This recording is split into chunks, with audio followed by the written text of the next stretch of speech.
कल जो global music से गाना आया था उसका हर कोई विरोध कर रहा है लिरिक्स को लेकर। अगर सच कहे तो गाने का लिरिक्स वाकई में अश्लील तो है ही। ऐसे गाने भोजपुरी के गरिमा को बढ़ाएंगे नहीं और ऐसे गानों से पवन सिंह जी को बचना चाहिए। लेकिन इन सब चीजों से हटकर भी कुछ लोगों ने गाने का म्यूजिक किसी को अच्छा नहीं लगा तो किसी को वीडियो भी अच्छा नहीं लगा। यहाँ तक कि कुछ लोग ये भी बोल दिए कि ये गाना चलेगा नहीं। जिसके जवाब में मैंने कल एक वीडियो बनाया था कि यही गाना चलेगा क्योंकि भोजपुरी में अश्लील गाने ही अधिकतर चलते हैं। और वाकई में वही हुआ। 24 घंटे में 4 मिलियन 2 लाख लाइक्स और 50,000 कमेंट्स के साथ, वो भी बिना ऐड के। तो जिन लोगों को ये लग रहा है कि मैंने अश्लीलता को सपोर्ट किया है तो भाई ऐसा नहीं है, आप गलत हो। मैंने क्लियर एंड कट बोला है कि गाने का लिरिक्स सच में अश्लील है, थोड़ा सा कुछ चेंज होना चाहिए था।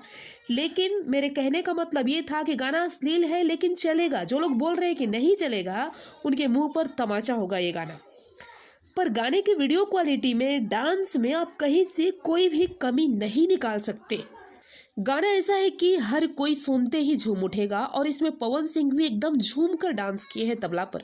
रही बात ना चलने की तो भाई भोजपुरी में जिस गाने का विरोध होता है, जिस गानों पर कंट्रोवर्सी हो जाता है, वही तो ज्यादा चलते हैं।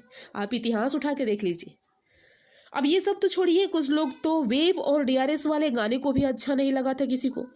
तो वैसे लोगों से मेरा रिक्वेस्ट है कि भाई आप भी लोग धुन तैयार कीजिए, म्यूजिक बनाइए, गाने लिखिए और पवन सिंह जी को दीजिए, उनसे गवाइए। जो विरोध के लायक है गाना तो विरोध अच्छा लगता है भाई। अश्लील है ठीक है, विरोध कीजिए। लेकिन हर गाने का विरोध, हर गाना आपको अच्छा ही नहीं लग रहा है कुछ भी बोल देना, ये भी सही नहीं है। आपको 10-8 गाने भी चाहिए और क्वालिटी भी, यानी कि क्वांटिटी और क्वालिटी दोनों नहीं ले सकते आप।